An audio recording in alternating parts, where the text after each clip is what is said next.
கீர்த்தனம்மா வணக்கம். எத்தனையோ ஒரு கண்ணீரும் துன்பமும் துயரமும் வட்டி எட்டி சாவுறோம். கஞ்சி இல்லாம பட்டினியா கிடக்கும்.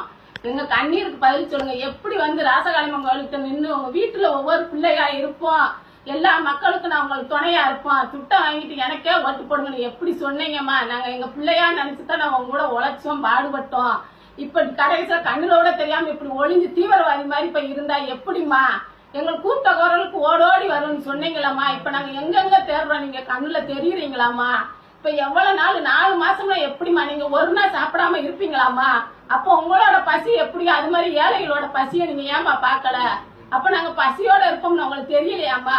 நல்லாச்சு வரணும்னு தானே நம்ம துட்டை வாங்கிட்டு கூட உங்களுக்கு ஓட்டு போட்டோம். அப்ப நீங்க எப்படிமா எங்களுக்கு வச்சிருக்கணும், கஷ்டம் இல்லாம இருக்கணும்? சிவகாசில இதுதான் தொழில்னு தெரியும்லம்மா? தெரிஞ்சிருந்து ஏமா எங்களுக்கு இப்படி ஒரு சித்திரவதையை கொடுத்தீங்க? எவ்வளவு பேர் பிள்ளைய படிப்புக்கு கூட பீஸ் கட்ட முடியாம அழுகுறோம். நீங்க படிச்சு இவ்வளவு உயரத்துக்கு வந்த மாதிரி உங்களை மாதிரி எங்க பிள்ளைகளும் படிக்கணும் எங்களுக்கு ஆசை இருக்காதம்மா? எதுக்கு இத்தனை சித்திரவதை? இவ்வளவு கண்ணீரை நீங்க சாபத்தை வாங்கணுமா? சொல்லுங்க பாப்போம். நீங்க மீண்டும் இன்னொரு ஆட்சிக்கு வரணும்னா நீங்க நல்ல முறையா சிவகாசி ஊருக்குள்ள காலத்தை வைக்கணும்னா பட்டாசு தொழிற்சாலையில எல்லா மக்களுக்கும் வேலை உயரத்தை கொடுத்து அவங்க சந்தோஷமா இருந்தா உங்களை வர இருப்பாங்க.